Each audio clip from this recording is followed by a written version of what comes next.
Hello students, in this video we are going to discuss about a new type of spectroscopic technique, that is Raman spectroscopy. So Raman spectroscopy, why it is called Raman spectroscopy? Because this spectroscopic technique was discovered by the scientist C.V. Raman. So it is named after his name, that is Raman spectroscopy.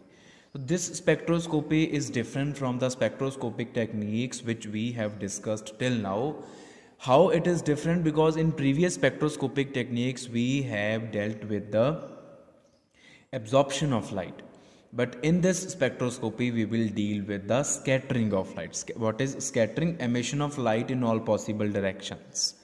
ਜਦੋਂ ਕੋਈ ਵੀ molecule ਦੇ ਉੱਪਰ ਅਸੀਂ light ਨੂੰ ਜਾਂ ਕਹਿ ਲਓ radiations ਨੂੰ, very specific word is radiation instead of light, ਜਦੋਂ ਅਸੀਂ ਰੇਡੀਏਸ਼ਨਸ ਜਾਂ ਇਲੈਕਟ੍ਰੋਮੈਗਨੈਟਿਕ ਰੇਡੀਏਸ਼ਨਸ ਇੰਸੀਡੈਂਟ ਕਰਾਉਂਦੇ ਹਾਂ ਕਿਸੇ ਵੀ ਮੋਲੀਕਿਊਲ ਦੇ ਉੱਪਰ, ਕਿਸੇ ਵੀ ਸਬਸਟੈਂਸ ਦੇ ਉੱਪਰ, ਤਾਂ ਉਹਦੇ ਮੋਲੀਕਿਊਲਸ ਉਹਨਾਂ ਰੇਡੀਏਸ਼ਨਸ ਦੀ એનર્ਜੀ ਨੂੰ ਐਬਜ਼ੌਰਬ ਕਰ ਲੈਂਦੇ ਆ, ਬਟ ਕੁਝ ਪਾਰਟ ਉਹਨਾਂ ਰੇਡੀਏਸ਼ਨਸ ਦਾ ਸਕੈਟਰ ਵੀ ਕਰਦੇ ਆ। ਤੋ ਉਹ ਜਿਹੜੀ ਸਕੈਟਰਡ ਰੇਡੀਏਸ਼ਨਸ ਆ ਉਹਦੇ ਨਾਲ ਆਪਾਂ ਡੀਲ ਕਰਾਂਗੇ ਇਸ ਰਮਨ ਸਪੈਕਟ੍ਰੋਸਕੋਪੀ ਦੇ ਵਿੱਚ। So it deals with the scattering of the radiations by the molecule. Scattering is emission, ਮਤਲਬ ਪਹਿਲਾਂ ਐਬਜ਼ੌਰਬ ਕੀਤਾ ਰੇਡੀਏਸ਼ਨਸ ਨੂੰ, ਤਾਂ ਐਬਜ਼ੌਰਬ ਕਰਕੇ ਨਾਲ ਦੀ ਨਾਲ ਹੀ ਐਮਿਟ ਕਰਤੀਆਂ ਰੇਡੀਏਸ਼ਨਸ ਇਨ ਆਲ ਪੋਸੀਬਲ ਡਾਇਰੈਕਸ਼ਨਸ। ਸੋ ਸਿੰਪਲੀ ਆਪਾਂ ਅਗਰ ਐਮਿਟ ਕਰਤੀਆਂ ਕਹਿ ਦਈਏ ਕਿ ਐਮਿਟ ਕਰਤੀਆਂ, ਤਾਂ ਅਸੀਂ ਕਹਿ ਦਈਏ ਵੀ ਸਕੈਟਰਿੰਗ ਕਰਤੀ ਲਾਈਟ ਦੀ, ਰੇਡੀਏਸ਼ਨਸ ਦੀ। ਤਾਂ ਉਹ ਜਿਹੜੀ ਐਮਿਟਡ ਰੇਡੀਏਸ਼ਨਸ ਆ, ਸਕੈਟਰਡ ਰੇਡੀਏਸ਼ਨਸ ਆ, ਅਸੀਂ ਉਹਨਾਂ ਨੂੰ ਓਬਜ਼ਰਵ ਕਰਕੇ ਤੇ ਸਪੈਕਟਰਾ ਜਿਹੜਾ ਵਾ ਉਹ ਪਲਾਟ ਕਰਾਂਗੇ। ਇਹ ਸਪੈਕਟ੍ਰੋਸਕੋਪਿਕ ਟੈਕਨੀਕ ਰਮਨ ਸਪੈਕਟ੍ਰੋਸਕੋਪਿਕ ਟੈਕਨੀਕ ਆ। तो बेटा देखो, जो आप किसी भी सबसटांस के उपर रेडिएशनस इंसीडेंट करवा दिने तो मान लो कि जड़ियाँ असी रेडिएशनस इंसीडेंट करवाइया उन्हों की फ्रीकुएंसी है, frequency of incident radiations is nu I for incident, and frequency of scattered radiations it is nu S for scattered. तो जदों कोई भी कंपाउंड के उपर रेडिएशनस पातियाँ तो बेटा उन्हों के जोड़े मॉलीक्यूल्स आ, उन्हों के मॉलीक्यूल्स एक्साइटेड स्टेट ते चले जाएंगे। तो मान लो आ साडे कोल डिफरेंट एनर्जी लैवल्स बने हुए आ, ठीक है जी, और आपां इत्थों इत्थे एक्साइटेशन करवाती। Excitation is from this level to this level, और ये एक्साइटेशन किद्दां हुई? जदों एनर्जी एब्जॉर्ब हुई nu I into H into nu I. ये की हो गया? Energy of the incident radiation. Molecule ने इन्नी एनर्जी एब्जॉर्ब करके वो ऊपर चला गया। हुण बेटा साडे कोल सानू पता भी एक्साइटेड स्टेट जिहड़ी आ वो तो स्टेबल हुंदी नहीं, इट इज़ अनस्टेबल। तो मॉलीक्यूल ने नीचे वापस आना। हुण जदों मॉलीक्यूल ने नीचे वापस आना वा तो बेटा साडे कोल तीन पॉसिबिलिटीज़ बनदियां। पहली पॉसिबिलिटी की है? Case one. केस वन ये आ कि मॉलीक्यूल जिथों उपर गया सी उसे स्टेट ते ही वापस आ जाए। Molecule comes to same state from where it started, ठीक है। और वो कितना? This much amount of energy will be scattered और एमिटेड एच न्यू एस की है frequency, frequency into Planck's constant, वो की होगी साडी energy of the scattered radiations. Case two की है? दूसरी पॉसिबिलिटी की है? दूसरी पॉसिबिलिटी बेटा यह आ कि मॉलीक्यूल जिथों स्टार्ट होया सी रेडिएशन केड़ी उन्हें एब्जॉर्ब की एच न्यू आई, वापस उत्थे नहीं आया, H nu S amount of energy उन्हें एमिट करती या स्कैटर करके एक लैवल ऊपर ही रह गया, सेम लैवल ते वापस नहीं आया। और तीसरी पॉसिबिलिटी की आ, और ये हुंदा वा एक्चुअली इट टेक्स प्लेस कि मॉलीक्यूल मान लो इस लैवल तो एक्साइट होया सी, कितनी एनर्जी एब्जॉर्ब करके एच न्यू आई, ते वापस जिथों शुरू होया सी उस तो भी थल्ले वाले लैवल ते वापस आया एच न्यू एस। ये तीन पॉसिबिलिटीज़ आ। मॉलीक्यूल अपनी ग्राउंड स्टेट तो एक्साइटेड स्टेट ते गया, जो एक्साइटेड स्टेट तो वापस थल्ले आना सी तो जरूरी नहीं गा वो सेम लैवल ते आके डिगे, सेम लैवल ते वापस आवे। वो सेम लैवल ते भी आ सकता, उस तो एक उपरले लैवल ते भी वापस आ सकता, उस तो एक निचले लैवल ते भी, एक दो का गैप हो सकता वा। तो ये बेटा रमन स्पैक्ट्रोस्कोपी दे विच असीं सारियां चीज़ां डील करते, 3 केसिस असीं डील करते हैं। हुण जिहड़ी आह वाली स्कैटरिंग आ, this is called Rayleigh scattering, क्योंकि ये स्कैटरिंग जिहड़ी आ ये रेले साइंटिस्ट ने ऑलरेडी डिस्कवर की हुई सी कि मॉलिक्यूल सेम लैवल ते वापस आएगा, सेम एनर्जी एमिट करेगा वो। मतलब इस केस की आ nu i is equal to nu s. The frequency of scattered radiation is same as frequency of incident radiation. दूसरा case 2, both the cases they are called, चलो इन्हूं बाद दसदा, कलैक्टिवली इन्हों असीं बोलते हैं Raman scattering. They both are called Raman scattering because this scattering has been discovered by Raman scientist, Professor C.V. Raman, scientist C.V. Raman। हुण इन्हां दोनों का भी अलग अलग नाम आ। जिहड़ा आह वाला केस आ कि जिहड़ी रेडिएशन स्कैटर्ड आ उहदी एनर्जी इंसीडेंट रेडिएशन तो घट आ, nu s is less than nu i. You can well see nu s is less than nu i, h का कॉन्सटेंट ही आ। This is called Stokes scattering, इनू असी स्टोक्स स्कैटरिंग बोलते हैं। एंड दिस इज कॉल्ड जदों nu s is greater than nu i, this is called anti Stokes scattering.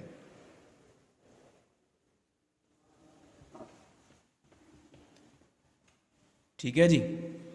तो अगर असी रमन स्पैक्ट्रा की गल करिए, if you talk about Raman spectra, Raman spectra मतलब रमन स्पैक्ट्रोस्कोपी टेक्नीक लगाई किसी कंपाउंड ते, स्पैक्ट्रम बन के बाहर आऊगा स्पैक्ट्रोमीटर दे विचों। उस स्पैक्ट्रम दे विच we will be having 3 types of lines, 3 types of lines will be there. किहड़ियां किहड़ियां? रेले लाइन, दूसरी स्टोक लाइन्स या स्टोक्स लाइन्स, ते तीसरी anti Stokes lines.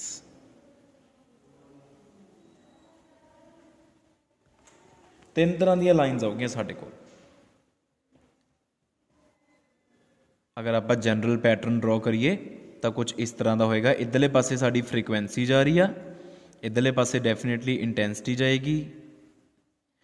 In the centre we will be having Rayleigh line, और उहदे दोनों पासे इंटेंसिटी हले असीं कंपेयर नहीं कर रहे, इंटेंसिटी बाद डिस्कस करांगे। जिहड़ियां इधरले पासे लाइन्स होणगियां,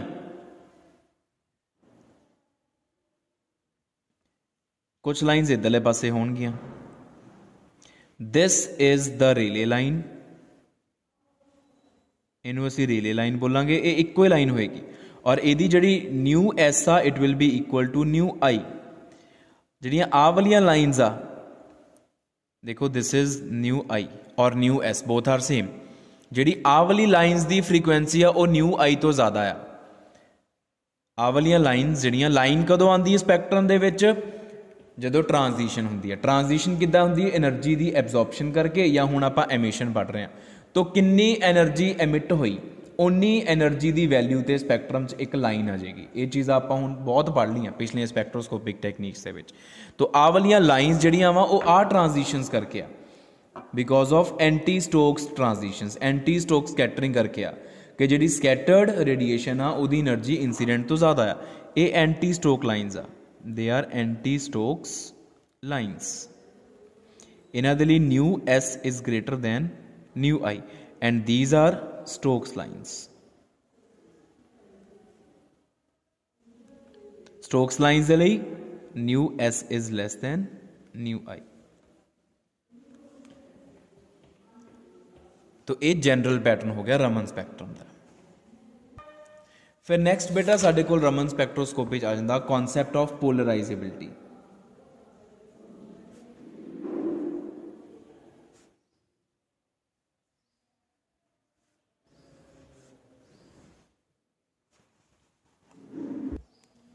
तो बेटा पोलराइजेबिलिटी की हुंदी है? Tendency to get polarised, tendency to get polarised. What is the meaning of tendency to get polarise? Polarise होना की आ? वी नो कि इलैक्ट्रॉन क्लाउड सफीरिकल हुंदा किसी भी मॉलीक्यूल दे विच। अगर उस सफीरिकल इलैक्ट्रॉन क्लाउड दे विच डिस्टॉर्शन आ जाए, मान लो आ इलैक्ट्रॉन क्लाउड विच इज सफीरिकल, अगर ये डिस्टॉर्शन आ जाए, डिस्टॉर्शन का मतलब की आ कि ये सफीरिकली सिमेट्रिकल ना रहे, ये कुछ इस तरह का हो जाए, तो एक पासे नैगेटिव चार्ज हो जाऊगा और एक पासे पॉजिटिव चार्ज हो जाऊगा, तो असी कहने कि this is the polarisation of electron cloud. This is actually what? Polarisation of electron cloud. ये हुण डाईपोल इंड्यूस हो गया, this is induced dipole. Induce होना मतलब पैदा होना। तो जदों भी सफीरिकली सिमेट्रिकल इलैक्ट्रॉन क्लाउड की मूवमेंट के ड्यूरिंग वो डिस्टॉर्शन आ जाए तो वह सिमेट्रिकल नहीं रहिंदा, वो नॉन सफीरिकल हो जाता। फिर असीं कहने उस डाईपोल आ गया, उस डाईपोल इंड्यूस हो गया, या फिर असीं कह दें कि वो पोलराइजेशन हो गई। This is polarization. तो किसी भी मॉलीक्यूल दे विच इलैक्ट्रॉन क्लाउड दे विच डिस्टॉर्शन आना मतलब मॉलीक्यूल का पोलराइज हो जाना। तो जदों मॉलीक्यूल पोलराइज हो जाए फिर उस डाईपोल बन जाता, तो फिर वो डाईपोल मूवमेंट आ जाता। Dipole movement becomes non zero, वो पोलर बन जाता। डाईपोल मूवमेंट नॉन जीरो मतलब इट बिकम्स पोलर। पोलराइजेशन होना मतलब पोलर बन जाना, पोलर बन जाना मतलब डाईपोल इंड्यूस हो जाना, मतलब डाईपोल मूवमेंट नॉन जीरो हो जाना। ठीक है, ये है पोलराइजेबिलिटी। तो कोई मॉलीक्यूल ईजिली पोलराइज हो जाता, कोई मॉलीक्यूल ईजिली पोलराइज नहीं होंदा। तो असी यही वाला कॉन्सैप्ट हुण इहदे च पढ़ रहे हैं। तो हुंदा की आ कि जदों आपां रेडिएशनस इंसीडेंट करवाने आ किसी भी मॉलीक्यूल के उपर, तो असी स्पैक्ट्रोस्कोपी के फस्ट लैक्चर च पढ़िया सीगा कि जिहड़ियां इलैक्ट्रोमैगनैटिक रेडिएशनस हुंदियां उन्हां दे नाम च इलैक्ट्रो मतलब आ कि उन्हां च इलैक्ट्रिक फील्ड हुंदा। They possess electric field, oscillating electric field. तो जिहड़ा रेडिएशनस दा इलैक्ट्रिक फील्ड आ, ऑसिलेटिंग इलैक्ट्रिक फील्ड आ, वो मॉलीक्यूल दे इलैक्ट्रॉन क्लाउड दे नाल इंटरैक्ट करदा वा। तो जदों वो इलैक्ट्रिक फील्ड मॉलीक्यूल दे इलैक्ट्रॉन क्लाउड दे नाल इंटरैक्ट करदा तो इलैक्ट्रॉन क्लाउड दे विच डिस्टॉर्शन आ जांदी आ। तो जदों उहदे च डिस्टॉर्शन आ जांदी आ तो इट बिकम्स पोलराइज्ड, उहदी पोलराइजेशन हो जांदी आ, उह च डाईपोल इंड्यूस हो जांदा, वो नॉन पोलर बन जांदा। Then there takes place the transfer of energy from the radiations to the molecules. इस तरह एनर्जी का ट्रांसफर होंदा। तो जदों एनर्जी ट्रांसफर होंदी आ तो फिर मॉलीक्यूल्स जिहड़े आ वो एक्साइट हो जाते हैं। ठीक है, वो हायर एनर्जी स्टेट्स ते जंप कर जाते हैं एब्जॉर्प्शन ऑफ एनर्जी करके।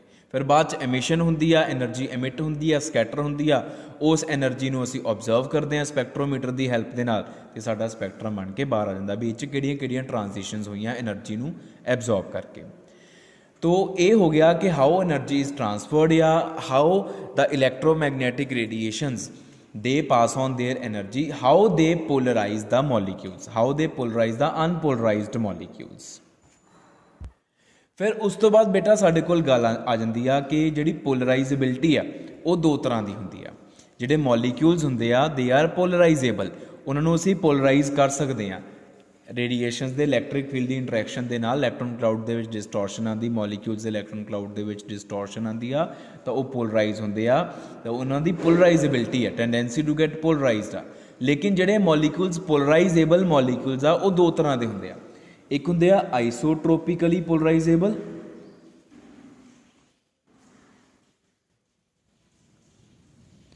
ते एक होंदे आ एन आइसोट्रोपिकली पोलराइजेबल।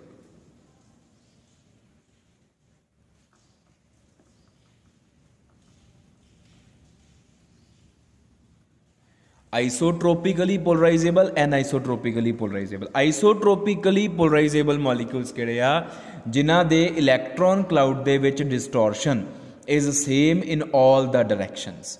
कि जदों electric field incident electromagnetic radiations दा इलैक्ट्रिक फील्ड जदों मॉलीक्यूल दे इलैक्ट्रॉन क्लाउड नाल इंटरैक्ट करदा तां जिहड़ी इलैक्ट्रॉन्स दी डिसप्लेसमेंट आ वो it is same in all the डायरैक्शंस।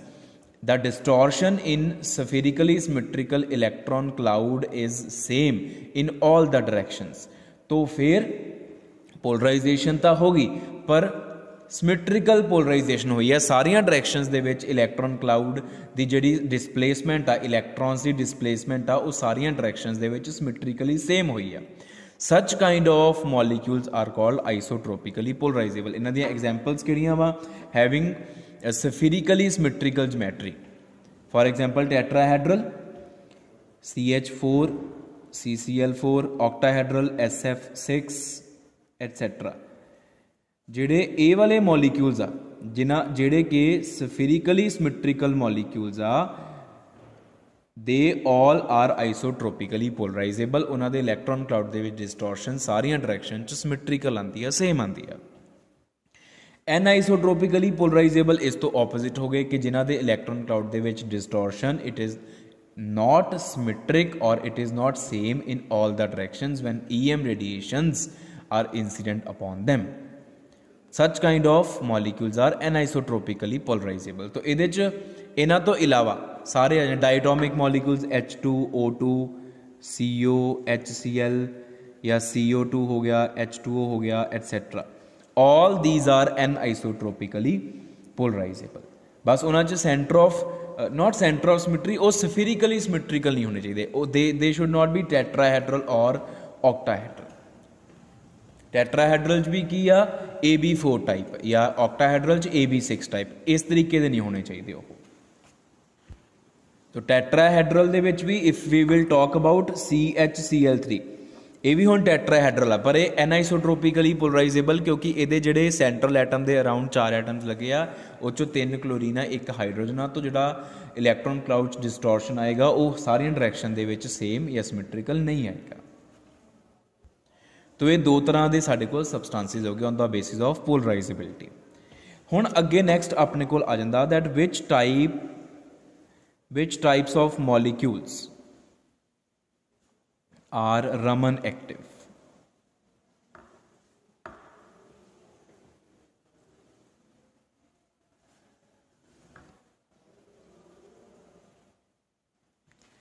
Types of molecules which are Raman active. Raman active मतलब जेडे रमन स्पैक्ट्रोस्कोपी शो करते आ, जेडे रमन स्पैक्ट्रम शो करन दे एबल हुंदे आ, वो किहड़े-किहड़े मॉलिक्यूल्स आ। तो बेटा रमन स्पैक्ट्रोस्कोपी जिहड़ी आ ये भी अगों फरदर असीं 3 टाइप्स के विच वंड दिंदे आ। पहली हुंदी आ रोटेशनल रमन स्पैक्ट्रोस्कोपी, दूसरी हुंदी आ वाइब्रेशनल रमन स्पैक्ट्रोस्कोपी, तीसरी हुंदी आ vibrational rotational Raman spectroscopy. Rotational Raman spectroscopy का मतलब की होएगा कि जिहड़े आ वाले एनर्जी लैवल्स आ ये रोटेशनल लैवल्स होंगे। वाइब्रेशनल का मतलब की होएगा कि आ वाले एनर्जी लैवल्स वाइब्रेशनल लैवल्स आ। इस तरीके नाल आपां रमन स्पैक्ट्रोस्कोपी नूं डिवाइड करते हैं। Rotational Raman spectroscopy means the transitions between rotational energy levels. Vibrational Raman spectroscopy means the transitions between vibrational energy levels. फर्क की पैना पिछली स्पैक्ट्रोस्कोपी तो कि पिछली स्पैक्ट्रोस्कोपी च आपां एब्जॉर्प्शन ऑफ एनर्जी नाल डील करते सी, इहदे च आपां स्कैटरिंग ऑफ एनर्जी नाल डील करांगे। नाले इहदे च ਜਿਹੜੇ रोटेशनल मान लो आ rotational energy level J is equal to 0, J is equal to 1, J is equal to 2, J is equal to 3, 4 and so on. ਇਹਦੇ ਵਿੱਚ ਕੀ ਹੋਣਾ ਵਾ ਕਿ ਸਾਡੇ ਕੋਲ ਜੰਪ ਤਾਂ ਕਰ ਜਾਣਾ ਵਾ ਮੋਲੀਕਿਊਲ ਨੇ, J इज इक्वल टू 0 ਤੋਂ ਮੰਨ ਲਓ J इज इक्वल टू 2 ਚਲਾ ਗਿਆ। ਹੁਣ ਜਦੋਂ ਉਹਨੇ ਵਾਪਸ ਆਉਣਾ ਆ ਉਦੋਂ ਜ਼ਰੂਰੀ ਨਹੀਂਗਾ ਕਿ ਉਹ J इज इक्वल टू 0 ਤੇ ਹੀ ਵਾਪਸ ਆਵੇ, ਉਹ J इज इक्वल टू 1 ਤੇ ਵੀ ਆ ਕੇ ਰੁਕ ਸਕਦਾ ਵਾ। ਜਾਂ ਮੰਨ ਲਓ J इज इक्वल टू 1 ਤੋਂ J इज इक्वल टू 3 ਗਿਆ ਵਾ, ਜ਼ਰੂਰੀ ਨਹੀਂਗਾ ਕਿ molecule J is equal to 1 ਤੇ ਵਾਪਸ ਆਵੇ, ਉਹ J इज इक्वल टू 2 ਤੇ ਵੀ ਰੁਕ ਸਕਦਾ, ਜਾਂ ਉਹ J इज इक्वल टू 0 ਤੇ ਵੀ ਵਾਪਸ ਆ ਸਕਦਾ ਵਾ। ਆ ਹੈ रोटेशनल रमन स्पैक्ट्रोस्कोपी। है रोटेशनल लैवल्स दे विच ट्रांजिशंस, पर ट्रांजिशन जिहड़ी डी एक्साइटेशन है मॉलिक्यूल्स दी jumping back to the lower energy level, वो 3 पॉसिबिलिटीज़ होदियां, वो 3 तरीके नाल हो सकदी डी एक्साइटेशन। तो आपां रमन स्पैक्ट्रोस्कोपी च डी एक्साइटेशन नाल डील करते हैं, ना कि एक्साइटेशन दे नाल। एक्साइटेशन तां करवाती, उस तो बाद the excitation is being dealt in the Raman spectroscopy. तो हुण आपां गल करते हैं कि अगर आपां रोटेशनल रमन स्पैक्ट्रोस्कोपी की गल करिए,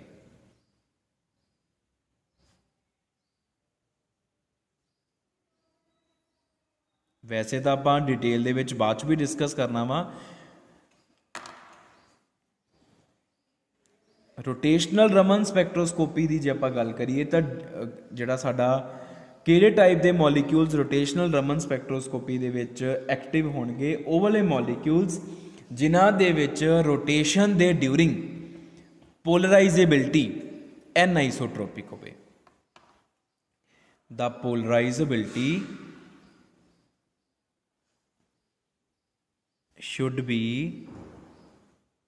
anisotropic during the rotation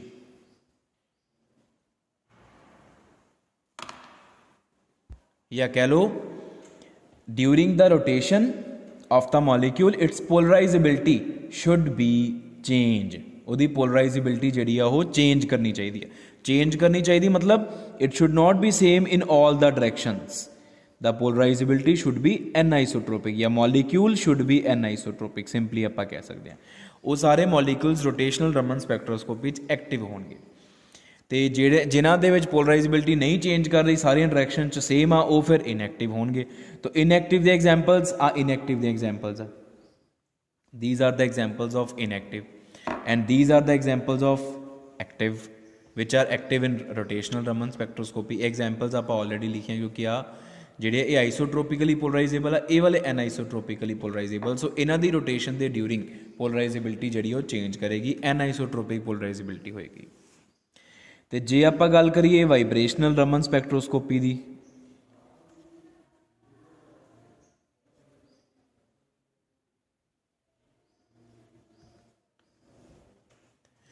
ਤਾਂ ਵਾਈਬ੍ਰੇਸ਼ਨਲ ਰਮਨ ਸਪੈਕਟ੍ਰੋਸਕੋਪੀ ਇਹਦੇ ਵਿੱਚ ਕੀ ਆ ਆਪਾਂ ਪੜ੍ਹ ਕੇ ਆਏ ਕਿ ਕੋਈ ਵੀ ਮੋਲੀਕਿਊਲ ਅਗਰ ਉਹ ਵਾਈਬ੍ਰੇਟ ਕਰਦਾ ਤਾਂ ਉਹਦੇ ਡਿਫਰੈਂਟ ਵਾਈਬ੍ਰੇਸ਼ਨਲ ਮੋਡਸ ਹੋ ਸਕਦੇ ਆ। For example if we talk about carbon dioxide, this is carbon dioxide. Carbon dioxide ਦੇ 3 ਵਾਈਬ੍ਰੇਸ਼ਨਲ ਮੋਡਸ ਹੁੰਦੇ। It has 3 vibrational modes.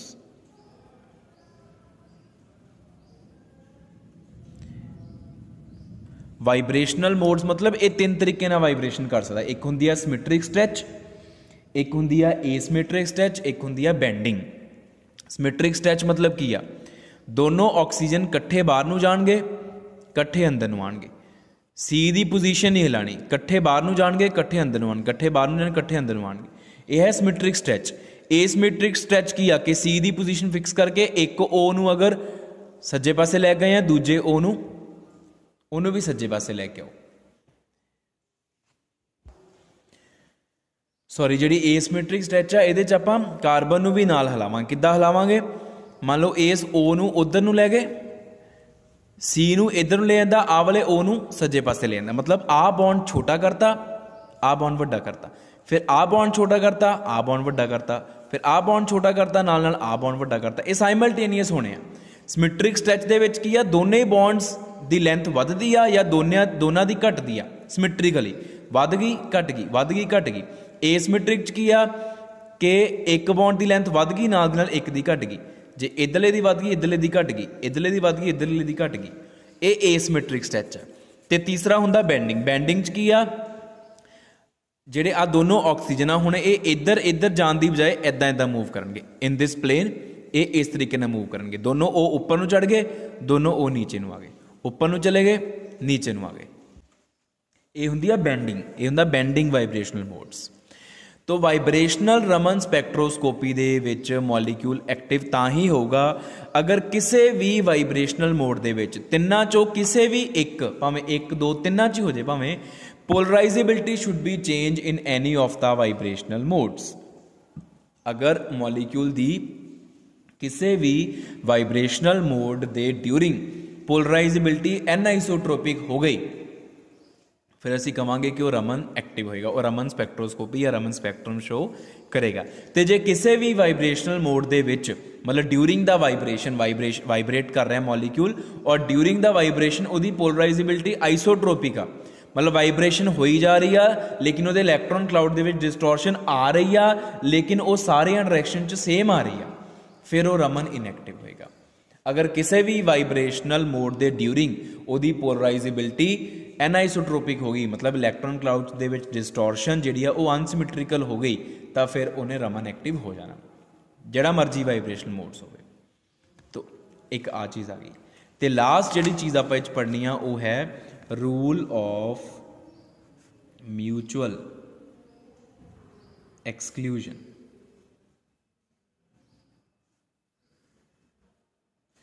Rule of mutual exclusion की आ कि अगर किसी मॉलीक्यूल दे विच सेंटर ऑफ सिमेट्री पिया होया वा, if some molecule is possessing centre of symmetry, for example carbon dioxide, carbon is the centre of symmetry, a symmetrical molecule आ, कार्बन उहदा सेंटर आ। If there is centre of symmetry in any molecule, then जेड़ा vibrational mode Raman active होएगा वो IR inactive होएगा। इनफ्रारैड स्पैक्ट्रोस्कोपी पढ़ के आए आप, जिन्होंने आप प्योर वाइब्रेशनल स्पैक्ट्रोस्कोपी बोलिया सी जदों सिंगल ट्रांजिशन की गल करते हैं। We do not talk about Raman spectroscopy earlier, असी गल नहीं की। जी वाइब्रेशनल या वाइब्रेशनल रोटेशनल स्पैक्ट्रोस्कोपी पढ़ी आ, उहदे विच इनफ्रारैड रेडिएशन इंसीडेंट कराउंदे सी, उहनूं IR स्पैक्ट्रोस्कोपी कहते हैं। मॉलीक्यूल दे जेड़े वाइब्रेशनल मोड ने प्योर वाइब्रेशनल स्पैक्ट्रोस्कोपी देनी आ, प्योर वाइब्रेशनल स्पैक्ट्रम शो करना, उस वाइब्रेशनल मोड ने रमन स्पैक्ट्रम शो नहीं करना, प्रोवाइडेड कि उहदे च सेंटर ऑफ सिमेट्री होवे, if it possesses centre of symmetry. तो जे सेंटर ऑफ सिमेट्री नहीं हैगा फिर ये रूल नहीं लगता। ये रूल उदे लगना जो सेंटर ऑफ सिमेट्री होवे मॉलीक्यूल दे विच, जिद्दां कार्बन डाइऑक्साइड। हुण कार्बन डाइऑक्साइड दे विच साडे कोल 3 तरह दी वाइब्रेशनल मोड्स आ। एक है सिमेट्रिक स्ट्रैच, एक है एसिमेट्रिक स्ट्रैच, एक है बेंडिंग। 3 वाइब्रेशनल मोड्स आ होगी IR स्पैक्ट्रोस्कोपी ते आ होगी रमन स्पैक्ट्रोस्कोपी। जिहड़ा सिमेट्रिक स्ट्रैच आ ये IR स्पैक्ट्रोस्कोपी दे विच इनएक्टिव आ। Symmetric stretch is inactive in IR spectroscopy, so it will be active in Raman spectroscopy. जिहड़ा asymmetric stretch आ वो IR spectroscopy दे विच active आ, so Raman दे विच वो inactive होएगा।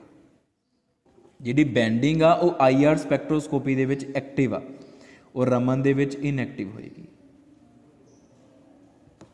मतलब अगर कार्बन डाइऑक्साइड मॉलीक्यूल सिर्फ बेंडिंग कर रहा वा, आ दोनों उहदे च अगर नहीं हो रही, उस च सिर्फ बेंडिंग हो रही आ, तो वह रमन स्पैक्ट्रोस्कोपी शो नहीं करेगा, वो नॉर्मल वाली वाइब्रेशनल स्पैक्ट्रोस्कोपी जरूर शो करेगा, जिन्होंने असीं IR स्पैक्ट्रोस्कोपी कहने। जे मान लो कार्बन डाइऑक्साइड मॉलीक्यूल दियां आ दोनों वाइब्रेशनस असीं क्वेंच कर दियां, वो सिर्फ सिमेट्रिक स्ट्रैच शो कर रहा, बाकी दोनों शो नहीं कर रहा, तो वह IR स्पैक्ट्रोस्कोपी इनएक्टिव होएगा। उहदा प्योर वाइब्रेशनल स्पैक्ट्रम तुसीं रिकॉर्ड नहीं कर सकोगे, तुसीं उहदा रमन स्पैक्ट्रम रिकॉर्ड कर सकोगे। This is rule of mutual exclusion. तो अगर कार्बन डाइऑक्साइड वैसे असीं इदां क्वेंच नहीं करते होंगे वाइब्रेशनल मोड्स नूं, वाइब्रेशनस नूं क्वेंच नहीं करते, उन्हें तीनों ही शो करनी। It will vibrate in all the 3 vibrational modes. तो इस करके असीं कहने हैं कि कार्बन डाइऑक्साइड रमन एक्टिव भी हैगा या ते IR एक्टिव भी हैगा, क्योंकि उहदा एक वाइब्रेशनल मोड ऐसा वा जिहड़ा IR इनएक्टिव आ, सो वो रमन एक्टिव हो जाता, ते बाकी दोनों IR एक्टिव आ और रमन इनएक्टिव रहंदे आ।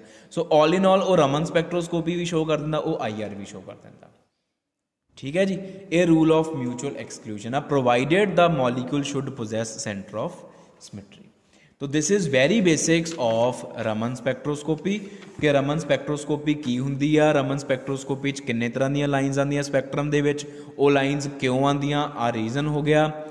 उस तो बाद किहड़े तरह के मॉलीक्यूल्स रमन स्पैक्ट्रोस्कोपी एक्टिव होंदे आ, कॉन्सैप्ट ऑफ पोलराइजेबिलिटी लगदी आ, आइसोट्रोपिकली पोलराइजेबल एंड आइसोट्रोपिक पोलराइजेबल मॉलीक्यूल्स, ते in the end rule of mutual exclusion. ये हो गए बेसिक्स ऑफ रमन स्पैक्ट्रोस्कोपी।